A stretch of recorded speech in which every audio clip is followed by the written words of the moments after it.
Welcome to this journey into the darkest corners of American history, where survival and morality collided in ways that still haunt us today. I'm glad you're here with us, joining our community of those who seek the truth behind the shadows of the past. Before we begin, I'd love to know, where are you watching this from right now? What time is it where you are? Drop a comment below and let us know. It helps us understand our growing family of truth seekers scattered across the world, united by our fascination with the unexplained and the forbidden.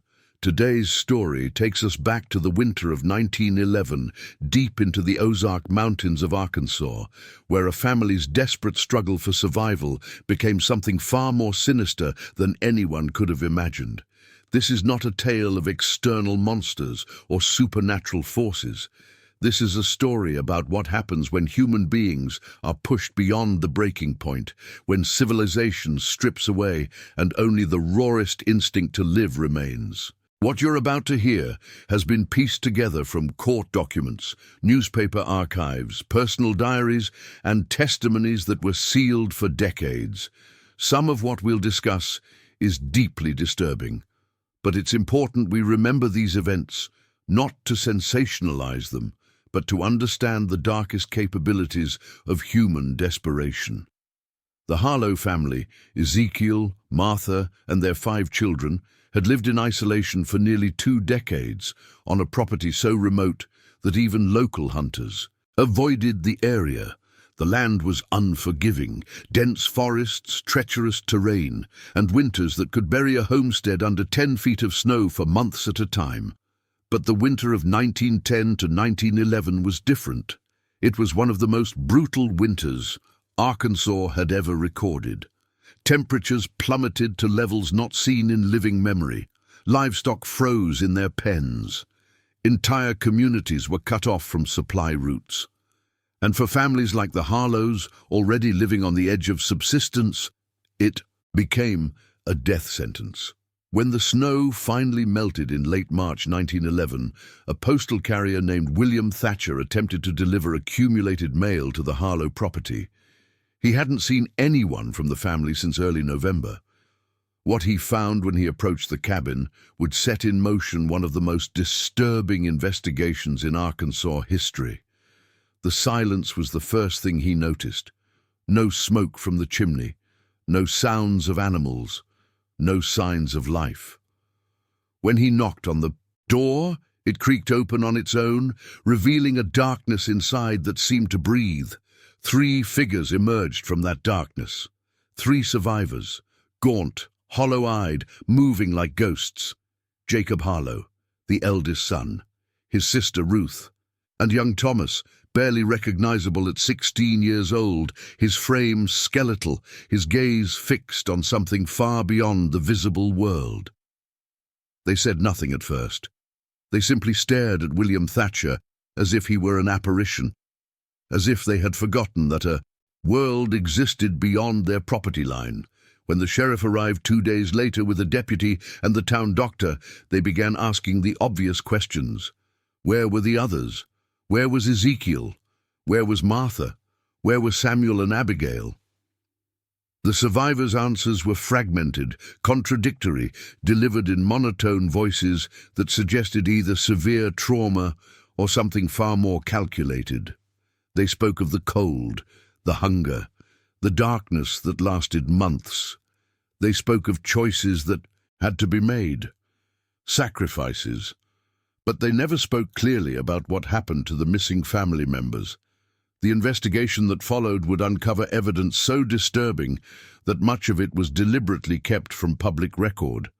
Diaries written in increasingly erratic handwriting, bloodstains that couldn't be explained by hunting or butchering livestock, tools that had been used for purposes that made hardened lawmen turn away in revulsion. And perhaps most chilling of all, the complete absence of any graves, any burial sites, any trace of the 4 missing members of the Harlow family. The question that haunted investigators then, and continues to haunt us now, is simple yet profound. What really happened during those dark months when the Harlow family was buried alive by snow and ice, cut off from all humanity? Was it a desperate act of survival, the unthinkable choice made by people pushed to the absolute brink of death? Or was there something else at work in that isolated cabin, something that had been waiting for the right conditions to emerge? But what they found inside would prove that some winters claim more than lives. They claim souls. To understand what happened to the Harlow family, we must first understand the world they inhabited. Arkansas in the early 20th century was a place of stark contrasts. While cities like Little Rock were experiencing the first waves of modernization, electric lights, automobiles, telephones, the rural mountain communities remained essentially medieval in their isolation. The Ozark Mountains, stretching across northern Arkansas and into Missouri, were home to families who had settled there generations earlier, seeking land that nobody else wanted, freedom from oversight, and the ability to live by their own rules. The Harlows were among these mountain families. Ezekiel Harlow had purchased his property in 1892, shortly after marrying Martha Brennan, a woman from a neighboring county known for her stern religious convictions and unwavering determination. Together they carved out an existence on 200 acres of rocky, heavily forested land, approximately 14 miles from the nearest town of Ashford Springs, population 312. The property was accessed by a single dirt road that became impassable during heavy rains and completely vanished under snow during winter months. Census records from 1900 and 1910 provide our only official documentation of the family during their years of isolation. In 1900, the household consisted of Ezekiel, age 41, listed as a farmer, Martha, age 37, listed as keeping house, and 4 children at that time, Jacob, age 17, Samuel, age 14, Ruth, age 11, and Abigail, age 8. By the 1910 census, a 5th child, Thomas, had been added to the household, then age 15. The census taker noted in the margins that the family was exceedingly remote and resistant to questioning, though they complied with the basic requirements of the count. Neighbors who occasionally encountered the Harlows described them as deeply insular, but not overtly hostile. A farmer named Chester Willoughby, who lived 8 miles away, later testified that he'd traded with Ezekiel for ammunition and salt on 3 occasions between 1905 and 1909. He described Ezekiel as a man of few words, hard eyes, and capable hands. Martha, on the rare occasions she was seen in Ashford Springs, was remembered as severe in dress and manner, speaking only when necessary, purchasing supplies with efficiency and departing quickly. The children were rarely seen. When they did appear, usually to help load supplies, they were described as well-disciplined, quiet, and watchful. Ruth Harlow, who would become one of the 3 survivors, had been noted in a 1908 church record as a girl of unusual intelligence but troubling silence when she briefly attended a gospel meeting in town. This would be one of the few documented instances of any Harlow child participating in community life. The isolation the Harlows maintained was not unusual for the region. Many mountain families operated as self-contained units, growing their own food, raising livestock, hunting game, and trading only for absolute necessities like ammunition, salt, and metal tools they couldn't manufacture themselves. The Ozark wilderness provided everything else: timber for building and fuel, wild game for meat, streams for water, and enough arable land to grow corn, potatoes, and beans. But this self-sufficiency came with inherent risks. Without neighbors within shouting distance, without regular contact with the outside world, a family was entirely dependent on their own resources and abilities. Illness, injury, or crop failure could become catastrophic. There was no one to call for help, no safety net, only the family itself and the land that surrounded them. Historical records indicate that the winter of 1910 to 1911 began early and with unusual ferocity. The first major snowfall hit northern Arkansas on November 8, 1910, nearly 3 weeks earlier than typical. Temperature records from the region, preserved in the archives of the Arkansas Historical Society, show that December 1910 saw temperatures drop below 0 Fahrenheit for 12 consecutive days, an unprecedented event. January 1911 brought even worse conditions, with blizzards that deposited snow in drifts measuring 15 to 20 feet in mountain passes. The Ashford Springs Weekly Chronicle, a small newspaper that operated from 1903 to 1915, documented the winter's impact on the community. A January 19, 1911 article reported that the town itself was running dangerously low on supplies, that 3 families on the outskirts had lost all their livestock to the cold, and that contact with outlying homesteads had been completely severed. The article included a haunting line: "We can only pray that those in the high country have sufficient provisions to endure until spring, for we have no means to reach them, and they have no means to reach us." For the Harlow family, 14 miles deep into the mountains, the situation would have been far more dire than for families closer to town. With no communication, no possibility of resupply, and winter conditions that made even short trips outside the cabin potentially fatal, they would have been entirely trapped. Whatever food they had preserved from the previous harvest, whatever meat they had stored, whatever resources they possessed on November 8th when the snow began, that was all they would have until spring. Investigators would later attempt to reconstruct the family's provisions based on the isolated evidence they found. Fragments of empty preserve jars, a root cellar that showed signs of having been completely emptied, the remains of butchered animals that appeared to date from early winter. Every calculation led to the same conclusion. The Harlows had exhausted their food supplies sometime in late January or early February, and yet winter didn't release its grip on the mountains until mid-March. That left approximately 6 weeks, 6 weeks of bitter cold, impassable snow, and no food.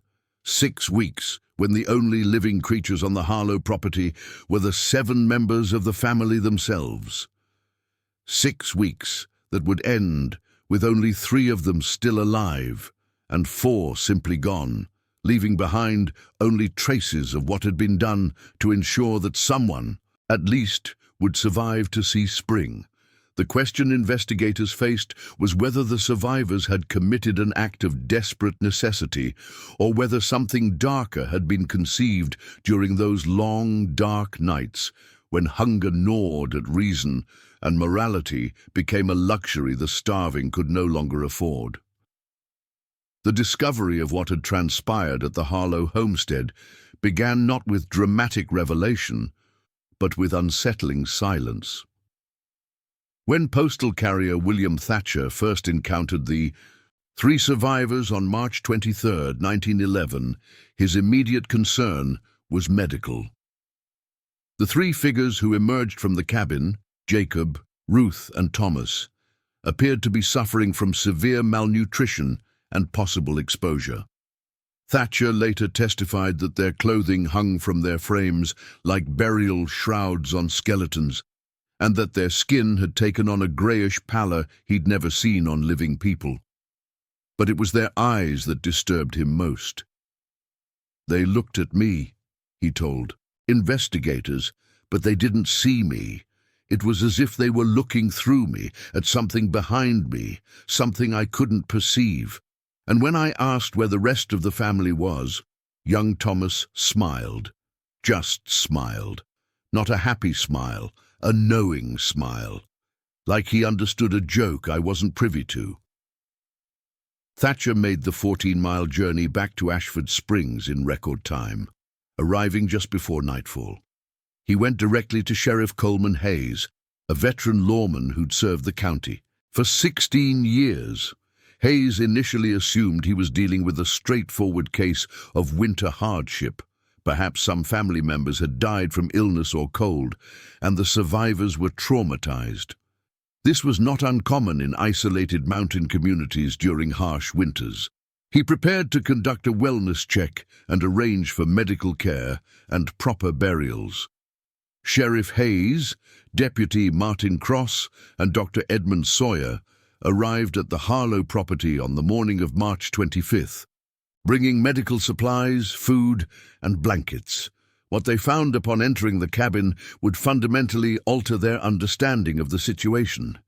The interior was meticulously clean, unnaturally clean. The wooden floors had been scrubbed so thoroughly that they were nearly white in places. Every surface gleamed, not a speck of dust, not a cobweb, not a single sign of the chaos one might expect from a family struggling through a catastrophic winter. The three survivors sat at the kitchen table, exactly where Thatcher had left them 2 days earlier. They had barely moved. The food Thatcher had left with them sat untouched. When Dr. Sawyer began his examination, he noted several peculiar findings. While all three showed signs of severe malnutrition, their condition wasn't consistent with people who'd been slowly starving for months. Their muscle wasting was extreme, yes, but certain indicators suggested periods of adequate nutrition interspersed with starvation. It was as if they had eaten well at certain points during the winter, then suffered deprivation at others. Sheriff Hayes began his questioning gently. "Where is your father, Jacob?" The eldest Harlow son, 28 years old, stared at the table for a long moment before answering. "Gone," he said simply. "Gone where?" Hayes pressed. Jacob's response was barely audible. "Into the mountain." He became part of the mountain. Ruth, when asked about her mother, began to weep silently. No sound emerged from her throat, just tears tracking down her hollow cheeks. "Mama made the first sacrifice," she whispered. "She insisted. She said it was God's will."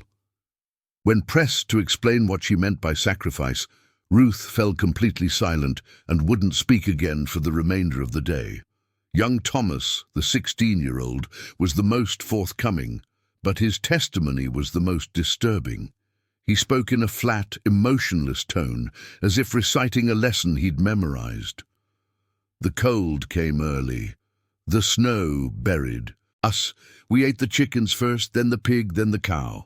By Christmas, there was nothing left. Mama said we had to trust in Providence. Papa said Providence helps those who help themselves. They argued about it for days. Then Samuel got sick, real sick, fever and shaking. He died on January 9th. Papa said we couldn't bury him. The ground was frozen solid. He said we had to be practical." The implication hung in the air like smoke. Deputy Cross felt his stomach turn. Dr. Sawyer set down his medical bag with trembling hands. Sheriff Hayes leaned forward.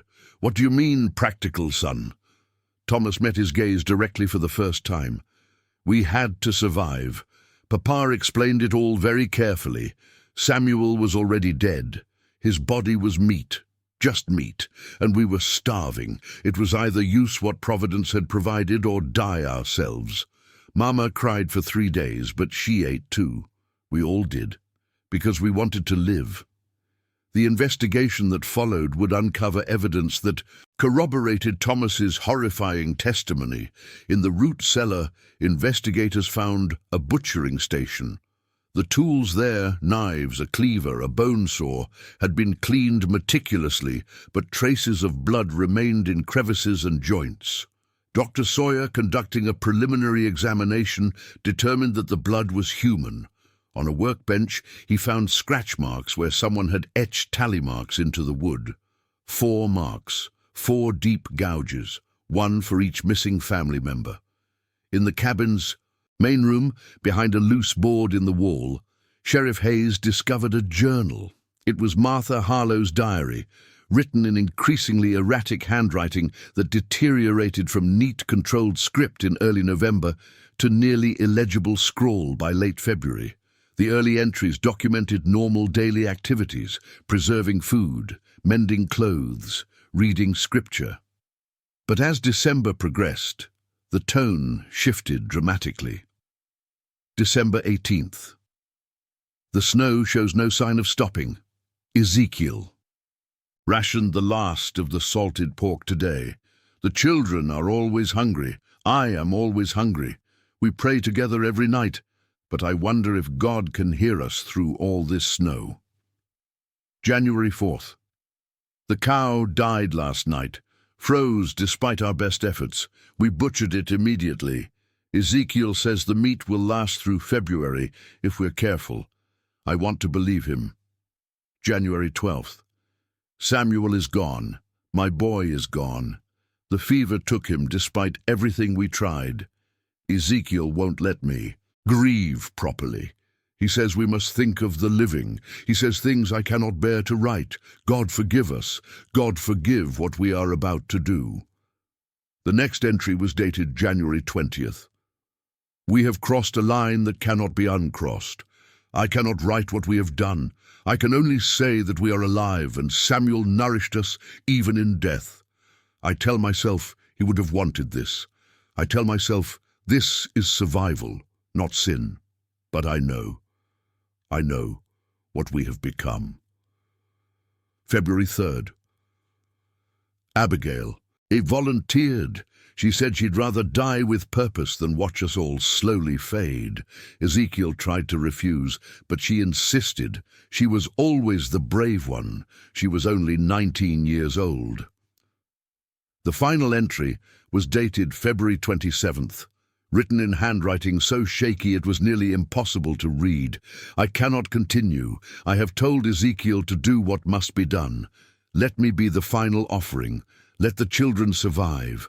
Let someone remember that we were human once, before the winter stripped. Away everything but the animal need to persist. May God have mercy on... The entry ended mid-sentence. Martha Harlow's diary concluded there, with no further explanation of what came next.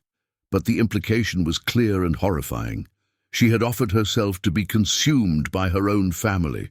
When confronted with the diary, Jacob Harlow confirmed its authenticity but provided little additional detail. It happened as Mama wrote it, he said quietly. Samuel died of fever. We had no choice. Then Abigail, then Mama, then Papa. Each time we thought it would be the last. Each time we told ourselves we'd make it to spring. And we did. We survived. Sheriff Hayes asked the question that haunted everyone present. Where are the remains? Where did you bury them? Jacob's answer sent chills through the room. We didn't bury anything. There was nothing left to bury. Tell us in the comments what you think is happening here. Was this truly an act of desperate survival? Or does something else lurk beneath the surface of this testimony? What would you do faced with impossible choices? Share your thoughts below. The initial shock of the Harlow survivor's confession gave way to a methodical investigation that would consume the next 3 weeks. Sheriff Hayes, understanding that this case was beyond the scope of typical frontier law enforcement, telegraphed the state capital and requested assistance. By April 2nd, a team of investigators arrived from Little Rock, including Assistant District Attorney Lawrence Pemberton and forensic specialist Dr. Victor Greenwald, one of the few men in Arkansas with training in criminal pathology. Dr. Greenwald's examination of the Harlow property was exhaustive and deeply disturbing. He catalogued every room, every corner, every item that might provide evidence of what had transpired during those dark winter months. The cabin itself consisted of 4 rooms, a main living area with kitchen, 2 small bedrooms, and a storage room that had been converted into a makeshift pantry. The attic space above was accessible by a ladder and had apparently been used for additional storage and, investigators would discover, for purposes far more sinister. The butchering station in the root cellar became the focus of intense scrutiny. Dr. Greenwald documented the tools with photographic plates that still exist in the Arkansas State Archives, though they are not available for public viewing due to their disturbing nature. The knives showed wear, patterns consistent with processing large quantities of meat. The bone saw's teeth contained microscopic fragments that, under examination, proved to be human bone. Most disturbing was a leather-bound ledger found beneath the workbench, written in Ezekiel Harlow's precise handwriting. The ledger was not a diary or journal in the traditional sense. It was an accounting record, a precise, methodical documentation of resources, consumption, and rationing. The entries before December were mundane. Pounds of flour consumed, jars of preserves opened, cords of firewood burned. But beginning January 13th, the day after Samuel's death, the entries took on a clinical, horrifying character.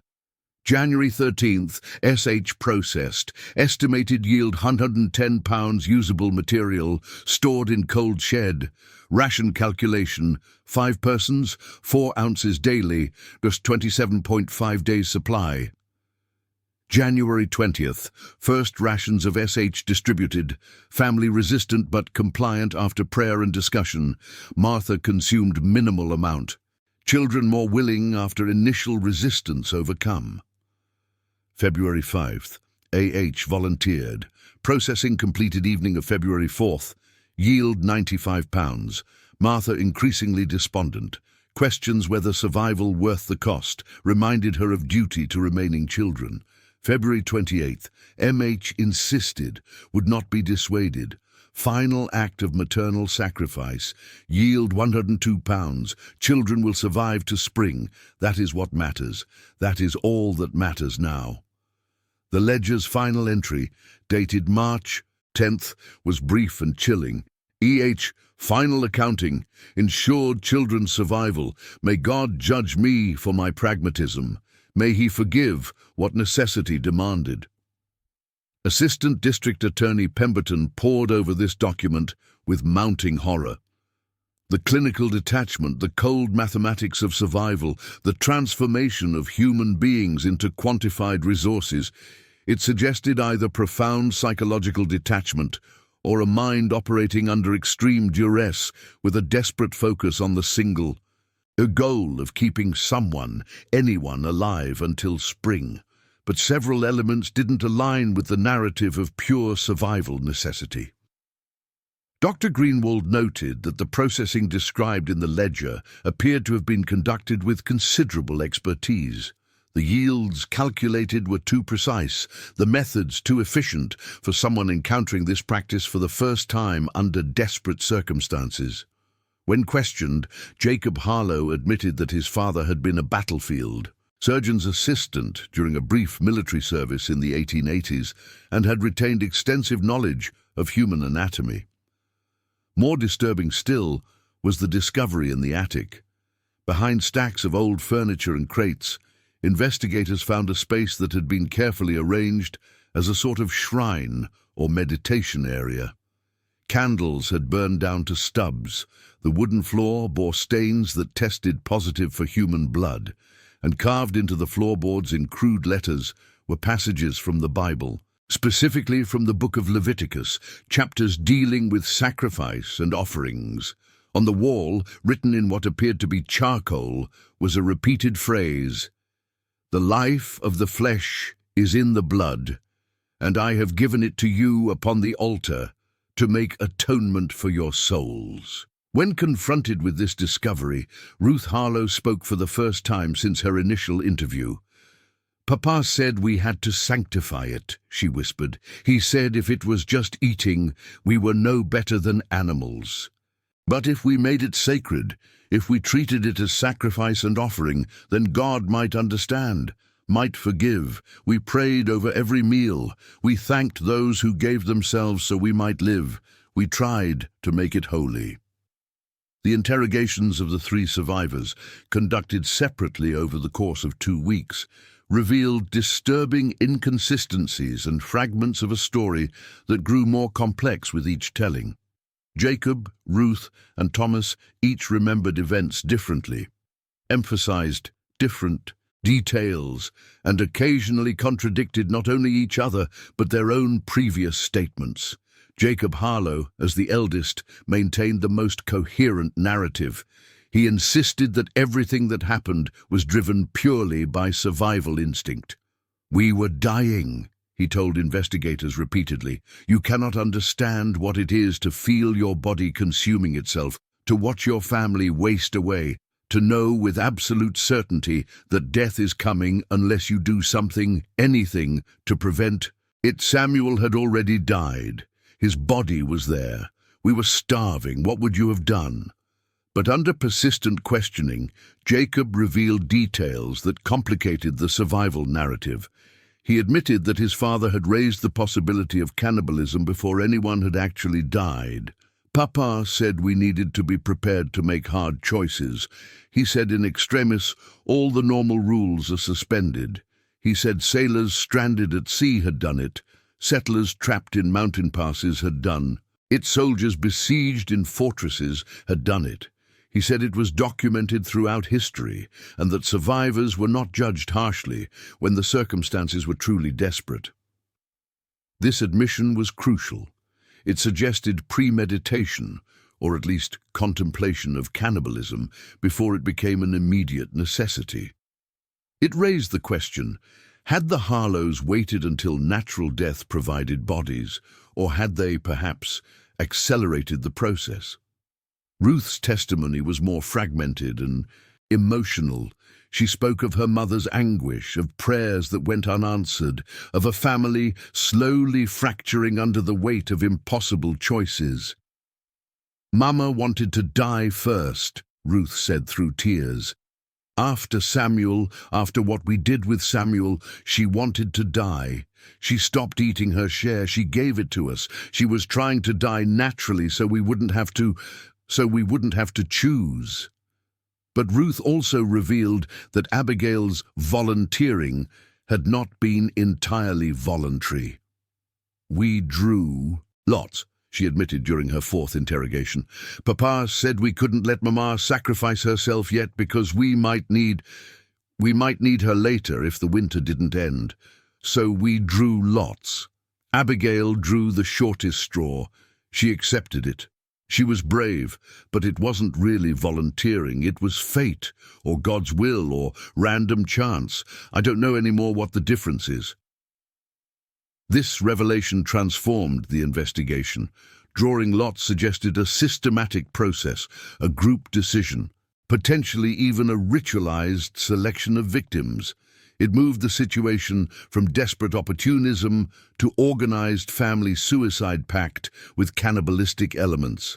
Thomas, the youngest survivor, provided the most disturbing testimony precisely because of his apparent lack of trauma. He spoke about the winter's events in a matter-of-fact tone that suggested either profound dissociation or troubling acceptance. "It wasn't as bad as you'd think," he told Dr. Sawyer during a psychological evaluation. "Once you get past the first time, it's just meat, just protein. Your body needs it. Your mind adjusts."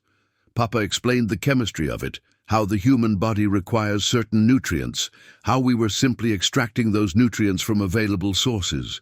When asked if he felt remorse, Thomas paused for a long time before answering. "I feel sorry that they died.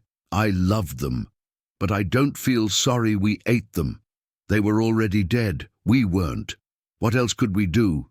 Let their deaths be meaningless? Let the entire family perish when there was a way, however horrible, to ensure someone survived?" Dr. Greenwald's psychiatric evaluation of Thomas concluded with a disturbing observation. "The subject displays emotional responses appropriate to loss, but demonstrates no moral compunction regarding the cannibal acts themselves. He has rationalized these actions to such a degree that they have become, in his mind, not merely justifiable, but logical and perhaps even morally correct given the circumstances.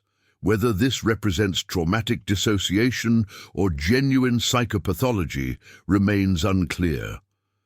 The investigation also uncovered testimonies from the few people who'd had contact with the Harlows in the years before the fateful winter. A traveling preacher named Reverend Silas Booth recalled conducting a service at the Harlow cabin in 1909. Ezekiel asked strange questions, Booth testified. He wanted to know about biblical figures who'd made terrible sacrifices at God's command, Abraham and Isaac, Jephthah and his daughter. He was obsessed with the idea of sacrifice as demonstration of faith. I thought it peculiar then. Now, in light of what's happened, it seems prophetic, or planned. This testimony suggested that Ezekiel Harlow may have been contemplating extreme actions well before the winter of 1910 to 1911. It raised the possibility that he hadn't merely responded to crisis, but had perhaps been psychologically preparing himself and his family for unthinkable choices long before those choices became necessary. While testimonies provided the narrative framework of what happened, physical evidence painted a picture that was somehow even more disturbing. Dr. Greenwald's methodical search of the property revealed artifacts that suggested the Harlows' descent into cannibalism was more organized and sustained than the survivors had initially indicated. In a corner of the storage room, beneath floorboards that had been carefully replaced, investigators discovered a cache of items that appeared to be personal effects of the deceased family members. Samuel's pocket watch, Abigail's hairbrush with several strands of dark hair still caught in the bristles, Martha's wedding ring, and most hauntingly, a small leather pouch containing 4 locks of hair, each tied with a different colored ribbon, each labeled in Martha's handwriting. Samuel, January 9th, Abigail, February 4th, Martha, February 27, and finally, Ezekiel, March 10th. These weren't the keepsakes of people who'd been consumed in desperate frenzy. These were memorial objects, carefully preserved, suggesting ritual and intention. The families had memorialized those who were eaten, creating a permanent record of their sacrifice. It indicated a level of psychological processing and ceremonial behavior that transcended mere survival cannibalism. In the fireplace, among ashes that had accumulated throughout the winter, Dr. Greenwald discovered bone fragments. His analysis, conducted with the limited forensic tools available in 1911, determined that the fragments were human. Femurs, ribs, portions of skull. They had been burned at extremely high temperatures, suggesting deliberate incineration rather than casual disposal. The burning appeared to have been done in batches, methodically, over the course of several months. Most disturbingly, some of the bone fragments showed evidence of having been cracked open, presumably to extract marrow. This was consistent with the ledger's clinical accounting, but added a visceral, physical dimension to the horror. The Harlows hadn't merely consumed flesh.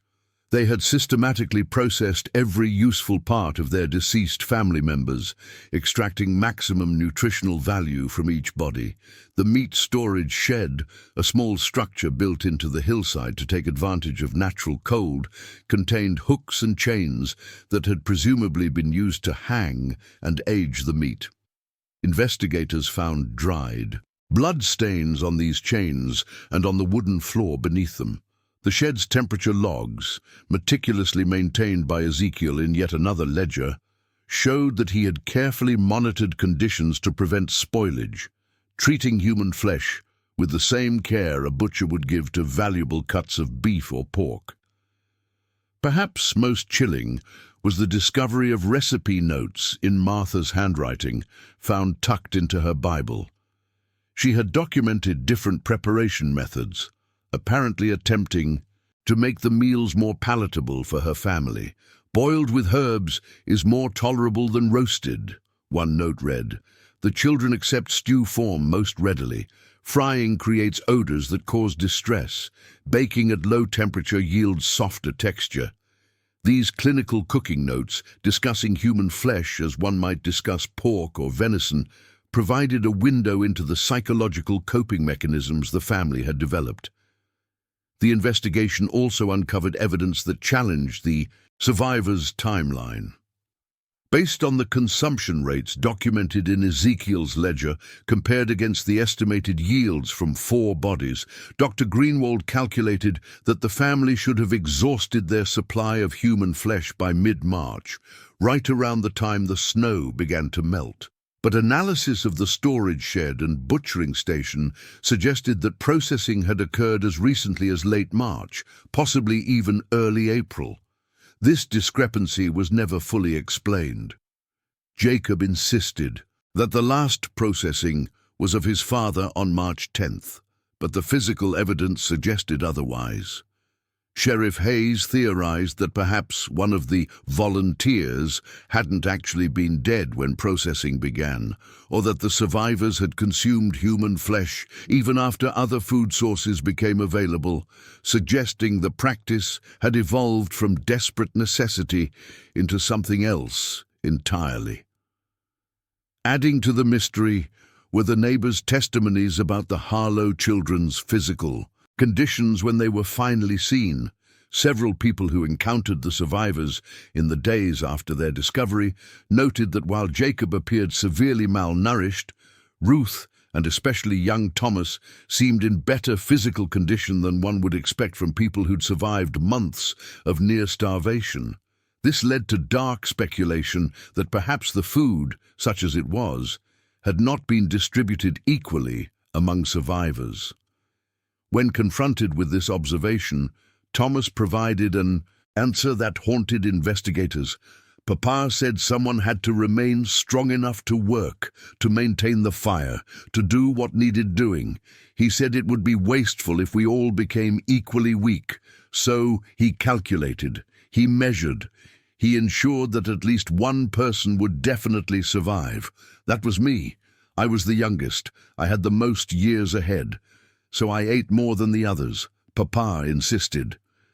This revelation suggested a hierarchy of survival, a triage system that prioritized some lives over others based on calculated utility. It transformed the narrative once again from family sacrifice into something more cold-blooded and disturbing, a survival strategy that treated family members as resources to be allocated according to efficiency principles. The final major discovery came from the well behind the cabin. When investigators lowered a lantern to examine its depths, they saw something gleaming in the water 30 feet below. After considerable effort, they retrieved several objects: a cleaver, 2 large knives, a bone saw, and a leather apron, all weighted down with stones. These were clearly the primary tools used in the processing of the bodies, and someone, presumably one of the survivors, had attempted to dispose of them after the fact. When asked why these tools had been thrown in the well, Jacob initially claimed ignorance. But under persistent questioning, he finally admitted, "We knew people would come eventually. We knew there would be questions. We thought if we cleaned everything, if we got rid of the tools, if we made it all disappear, maybe we could just say they died and were buried and no one would ever know the truth. We were ashamed. We are ashamed. But we survived. And we don't know if that survival was worth the cost of what we had to become." The immediate aftermath of the Harlow case saw the 3 survivors placed in state custody, while legal authorities debated what, if any, charges could be brought against them. The question facing Arkansas legal system in 1911 was unprecedented. Could individuals be prosecuted for cannibalism when the alternative was certain death? Was survival itself a sufficient defense against acts that would otherwise be considered desecration of human remains, or potentially even murder? After 6 weeks of deliberation, the state prosecutor declined to file criminal charges. The official statement, issued May 15, 1911, cited extraordinary circumstances beyond the defendant's control, and noted that, while the actions of the surviving Harlows are repugnant to civilized sensibilities, the evidence does not support a conclusion of malicious intent or murder. The decision was controversial. Several religious leaders in Arkansas condemned it as moral cowardice, but ultimately the state determined that the Harlow survivors had suffered enough. Jacob, Ruth, and Thomas were released into the care of distant relatives in Missouri. The Harlow property was sold at auction, the proceeds used to pay for the state's investigative costs. The cabin itself burned down under mysterious circumstances in 1913. Local legend claims it was deliberately set ablaze by townspeople who believed the site was cursed. No one was ever charged with arson. For decades, the Harlow case faded into obscurity, a dark footnote in Arkansas history that most people preferred to forget. The survivors themselves vanished from public record, presumably attempting to build new lives far from the shadow of what they'd endured and what they'd done. The official files were sealed by court order in 1915, not to be opened except by special petition to the state archives. But the story didn't end there. Over the following decades, fragments of new information would emerge, each adding layers of complexity and mystery to an already disturbing tale. In 1957, a professor of American history at the University of Arkansas named Dr. Franklin Reeves gained access to the sealed Harlow files while researching cases of survival cannibalism in American history. In the archives, he discovered a collection of letters that had never been made public during the original investigation. These letters, exchanged between Ezekiel Harlow and a Philadelphia physician named Dr. Augustus Whitmore between 1907 and 1910, revealed a correspondence that cast the entire case in a new and disturbing light. The letters discussed topics that seemed innocuous at first: nutrition, dietary requirements, the chemistry of human metabolism. But as the correspondence progressed, the subject matter became increasingly specific and troubling. Ezekiel asked detailed questions about human anatomy, about the nutritional value of various organs, about preservation techniques for meat in cold conditions. Dr. Whitmore, apparently believing these were theoretical inquiries from an educated layman interested in medical science, provided detailed clinical answers. A letter dated October 1909, more than a year before the fatal winter, contained a passage that Dr. Reeves found particularly chilling. You ask whether human flesh could sustain life if no other food were available. The answer, based on documented historical cases, is yes. The human body contains all the proteins, fats, and nutrients another human requires. In theory, if one were faced with absolute necessity, it would be physiologically possible to survive on such provisions, though the psychological and moral consequences would be severe. I trust this satisfies your academic curiosity on this rather macabre subject. Dr. Reeves published his findings in a 1959 academic journal article titled Premeditation or Desperation: New Evidence in the Harlow Case. The article sparked renewed interest in the case and raised uncomfortable questions.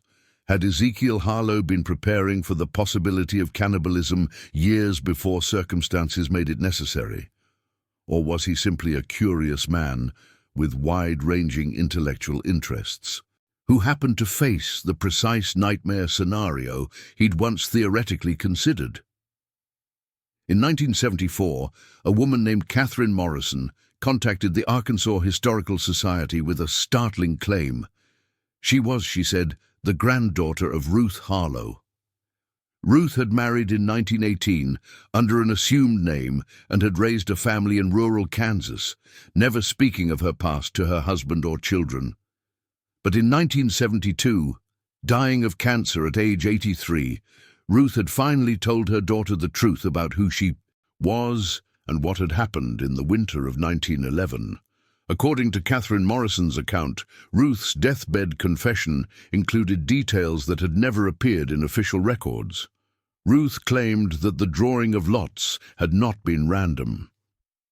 Grandmother said that Papa manipulated the straws, Catherine reported. He made sure that he and the stronger children would survive. Abigail was frail. She'd been sickly since childhood. Grandmother believed Papa chose her deliberately, that the lot drawing was theatre to make it seem like fate rather than calculation. Even more disturbing, Ruth allegedly claimed that her mother Martha had not died naturally. Grandmother said Mama stopped eating, yes, but she lingered. She was weak but alive. And Papa said they couldn't wait any longer. The food was running out again, so Grandmother couldn't say it directly, but she said Papa helped Mama along to her final rest. Those were her exact words. She wept when she told my mother. She said she'd carried that knowledge for 60 years and couldn't die without telling someone the truth. If Ruth's deathbed confession was accurate, it meant that Martha Harlow had been murdered by her own husband to provide food for the remaining family members. It transformed the case from survival cannibalism into homicide, specifically killing for the purpose of consumption. However, Ruth's testimony came decades after the fact, delivered on her deathbed, and could never be corroborated. Catherine Morrison had no proof beyond her mother's word, and Ruth herself had passed away before historians could interview her directly. In 1983, the Harlow case attracted attention once more when the sealed cabin site was excavated by a team of forensic anthropologists from the University of Little Rock. Using modern archaeological techniques, they carefully sifted through the ruins of the burned cabin and the surrounding property. Their findings were both illuminating and troubling. The team discovered additional bone fragments that had been missed during the original 1911 investigation. Modern analysis confirmed these were human remains from at least 4 different individuals, but more significantly, several of the bone fragments showed cut marks consistent with deliberate defleshing, and some showed evidence of having been broken while the bone was still fresh, presumably to extract marrow.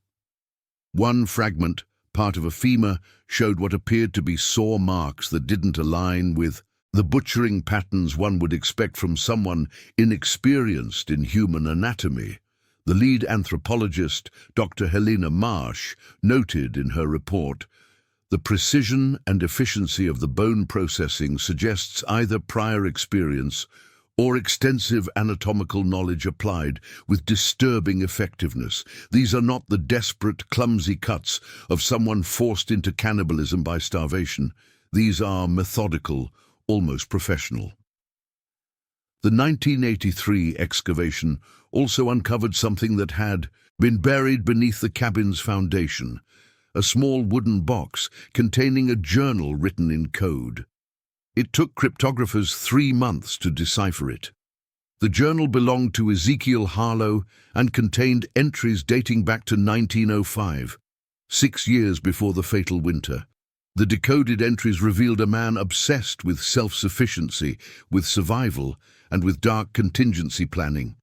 A 1908 entry read, "Read today of the Donner Party and their winter in the Sierra Nevada. Most accounts condemn them, but I see only pragmatism. They survived, some of them survived. That is what matters. In extremis, all conventional morality becomes luxury. Only survival has intrinsic value." The final decoded entry, dated March 7, 1911, 3 days before Ezekiel's own death, was brief and chilling. "I have ensured the continuation of the bloodline. 3 will survive. The price was high, but the price of extinction would have been higher. History will judge whether I was monster or savior. I no longer care which." These posthumous discoveries never resulted in any legal action, as all the principals were long dead. But they transformed historical understanding of the Harlow case, shifting it from a tragic story of desperate survival to something far more ambiguous and disturbing, a case where preparation, ideology, and possibly even predetermined intent intersected with genuine crisis, making it impossible to cleanly separate necessary survival from something darker. The Harlow case remains to this day one of the most disturbing and ambiguous incidents in American history.